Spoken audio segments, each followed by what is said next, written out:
você tem filhos ou convívio com crianças, sabe o quanto é desafiador quando o assunto é educação. Deixar os pequenos fazendo o que quiserem ou criar na rédea curta. Difícil, né? Para te ajudar e para me ajudar, né, nessa educação de filhos, hoje a gente vai conversar com ela, Gabi Arruda, que é educadora parental e está aqui com a gente. Gabi, obrigada por estar aqui, nossa embaixadora de educação de pais e filhos, presente aqui com a gente. Gabi, você viu que o Gustavo já falou, né? Vi. Tenho dois.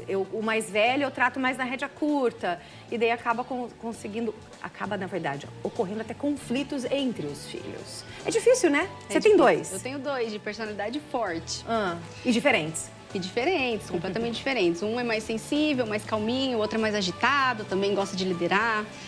E a gente tem que entender que a gente é o mesmo pai e a mesma mãe para eles, mas eles não são os mesmos filhos. Então, a forma da gente educar essas crianças tem que ser diferente. A gente tem que entender a necessidade de cada um e falar a língua que cada um vai entender. Eu não sei se é questão de geração, mas assim, eu fui educada na rédea curta. Meus pais, né, me educaram assim. E daí eu quero fazer diferente com o Ben. Então, às vezes, eu vejo que ele não me obedece. Estou dando um exemplo tamanho, que talvez você esteja aí na mesma posição que eu. Eu chamo a atenção dele, filho, Benjamin. Me enfrenta. Mãe, tipo, né? Você, que autoridade que você tem? Ou seja, acabou virando do autoritarismo que eu tinha com os meus pais, eu acabei sendo uma mãe permissiva. Isso acontece muito, Sara. Às vezes a gente quer transmitir uma autoridade para os filhos e a gente transmite, na verdade, um medo, que é pautado no autoritarismo. Eu gosto de defender a teoria da educação pautada na autoridade sem traumas. Tá. Então, a gente consegue ser autoridade na vida dos filhos, não autoritária na vida dos filhos, sem traumatizar o emocional. O que é traumatizar o emocional? Quando a gente usa estratégias de educação muito rígidas, castigos, palmadas, chineladas, chantagens, etc., o que acontece? A gente causa um impacto, um medo de perder algo, um medo de ser punido. Isso prejudica a nossa autoestima. Nós somos assim. Sim. A gente tem medo de lidar com as falhas. Né? O adulto de hoje, às vezes, ele desiste, procrastina, se auto-sabota, porque ele tem tanto medo do erro e da falha que ele acaba desistindo de tentar. E isso aconteceu porque lá na nossa infância, de alguma forma, a gente foi tratado assim. Então, a gente aprendeu que erro não é oportunidade de aprendizado. Erro é fracasso, é falha, é inferioridade. Uau, e daí vai reverter... Vai atingir em comportamento. No adulto que essa criança vai ser, que é o que aconteceu na nossa geração. Essa geração já é diferente. Eu acho que como a gente recebeu essa educação tão autoritária, a gente acaba sendo permissiva. Na geração que a gente vive hoje, os pais trabalham muito, né? A gente, né, tá o tempo todo ou tá trabalhando ou tá aqui, na era digital. Isso também é um problema. A gente fala pro filho sair do digital, mas a gente não sai do digital. Então, a gente sente que tá falhando e a gente quer compensar de alguma forma. E a falta de tempo, porque educar exige tempo, não exige? Sim. Exige muito tempo. Você tem que sentar, você tem que conversar com o seu filho, você tem que ouvir a criança.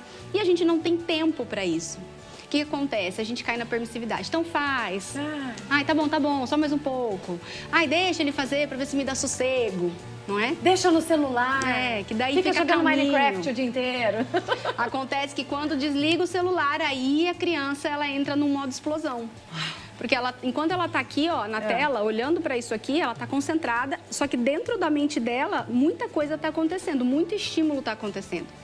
E ela está dominada por toda aquela dopamina que a gente chama, que é um neurotransmissor, que quando ela desliga, aquela dopamina acaba de uma vez.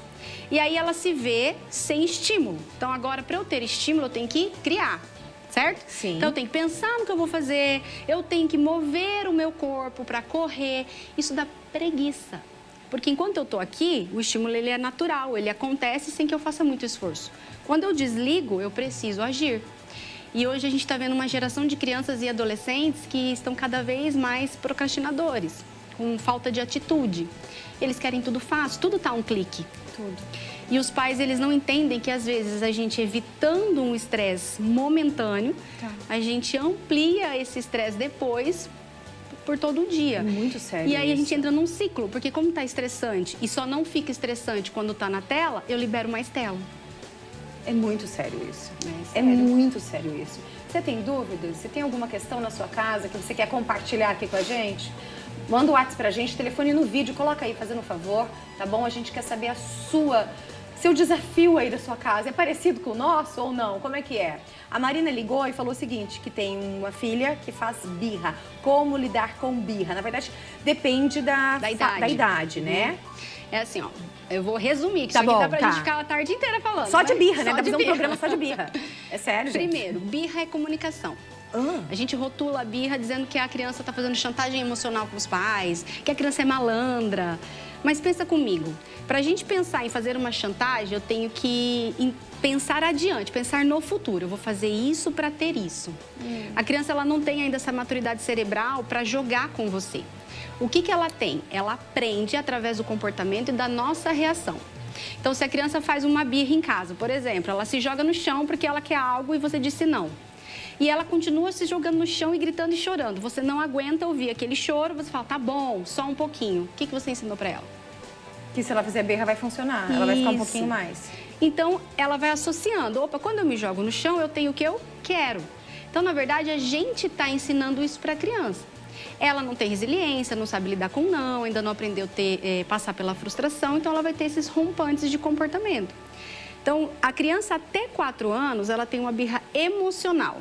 Ou seja, eu não tenho controle do que está acontecendo comigo, eu não entendo a minha emoção e eu só sou impulsiva. Eu reajo a partir daquilo que eu sinto. Dos 4 anos para cima, eu começo a perceber o que está acontecendo e escolho fazer birras. Não porque eu faço chantagem de propósito com a minha mãe, mas porque eu aprendi até os 4 que isso funciona. Como é que eu sei, de uma forma bem simples eu tô falando, tá? Porque isso dá pra gente aprofundar. Mas como que eu sei se é birra emocional ou racional? Quando a birra é emocional, se você for firme, não autoritária, mas se você for firme e tentar racionalizar, vai piorar a situação. Por exemplo, a criança tá fazendo uma birra e você fala assim pra ela, não foi nada. Ou você faz até uma chantagem, que não é certo, mas os pais usam esse método, recurso, né? Ai, se você parar de chorar, a mamãe vai te dar um sorvete. Quando a birra é racional, a criança para, mesmo sendo a chantagem. Quando a birra é racional, ainda que você faça uma chantagem, ela vai continuar berrando, porque ela queria o sorvete naquela hora, ela não queria mais agora. Na birra racional, quando você faz uma chantagem ou entra com um recurso positivo, que a chantagem não é positiva, tá, gente? Só dei um exemplo para vocês entenderem. Na birra racional, ela para. Na birra emocional, ela piora. Então, o que a gente precisa ajudar a criança a entender? A emoção que deu causa ao comportamento. Então, se eu tenho filhos pequenos, abaixa da altura da sua criança. Posso dar uma dica, né? Pode. Já tô Faz aqui. Eu sou pequenininha, ó, sou sua criança. E aí? Abaixa na altura da criança, olho no olho. Porque, Sara, a gente fala com os filhos assim, ó. O que você tá vendo em mim? Só o seu nariz. Exatamente. Né? E a gente tá aqui o tempo todo. Então, a gente não cria conexão. Quando a gente abaixa da altura, a gente cria conexão. E aí, olha pra criança, ao invés de calar o comportamento, a gente vai mostrar pra criança primeiro o que ela tá sentindo. Então, você tá muito nervosa, você tá chateada, você ficou com ciúmes, seja lá qual for o motivo. Mamãe tá percebendo isso, né? Claro, se a criança for mais dominante, eu vou ter que falar num tom mais firme com ela. Porque se eu for muito doce, ela não vai nem querer me ouvir. E aí eu vou oferecer um recurso para ela se acalmar. Vem cá, me dá um abraço, vamos tomar uma água. Vou tomar uma água, vou me acalmar. E eu abaixo a adrenalina da minha criança para que quando ela fique mais calma, aí ela esteja disposta a me ouvir para que eu possa instruir. Vou até te dar um exemplo. Esses dias eu estava atendendo em loco, que chama, né? Que eu fui até o local, não foi aqui, eu estava viajando, foi lá na viagem. E eu fui na aula de jiu-jitsu da criança. E a criança fez uma birra com o professor. E o professor tirou ela do tatame e ela estava esperneando. Sabe quando a criança parece uma ameba? Você não consegue segurar a criança. E a mãe, coitada, não sabia como agir. Aí, só que tava todo mundo assim, para de fazer isso, que coisa feia, não pode fazer esse comportamento. E ele piorando. Eu só olhei pra mãe e falei no ouvido dela assim, abaixa da altura dele e dá nome pro que ele tá sentindo. Filho, você tá nervoso, vem no colo da mamãe. Mas, Sara, instantaneamente, ela abaixou, ela ajoelhou, abaixou, falou, filho, você tá muito nervoso, vem aqui com a mamãe. Ele parou na hora, birra, grudou no colo dela, chorou de soluçar, acalmou.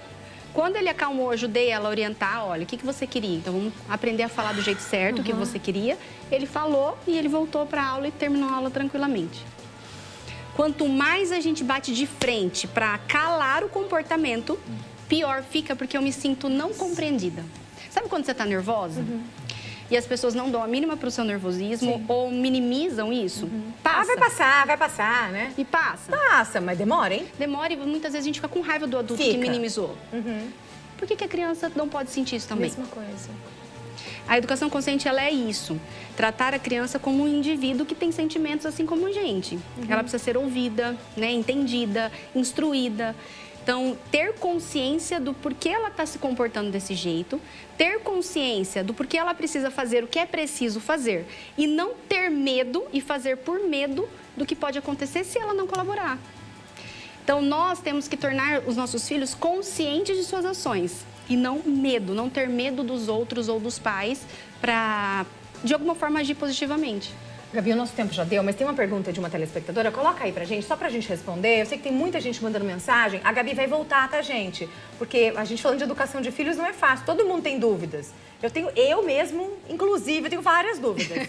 Ó, meu nome é Bruna, meu filho tem 9 anos de idade, ele me enfrenta, me responde. Eu não consigo mais tirar o celular dele sem reagir muito bravo. Como eu posso demonstrar um limite pra ele e perceber que ele precisa obedecer? Bruna, excelente pergunta, Bruna. Obrigada. Eu posso dizer, Bruna, você não está sozinha. Não está sozinha. Meu filho tem 7 anos e meio. É parecido. Tá. Então, várias coisas a gente precisa avaliar no cenário e na rotina da criança. Mas para te dar uma resposta de uma tentativa que ela pode ter, lembrando que não é um recurso que a gente vai fazer para a criança obedecer. Tá. O meu trabalho gira em torno da conexão dos pais com os filhos. Então, primeira coisa, a gente precisa mostrar para a criança que o que ela quer é importante para a gente também.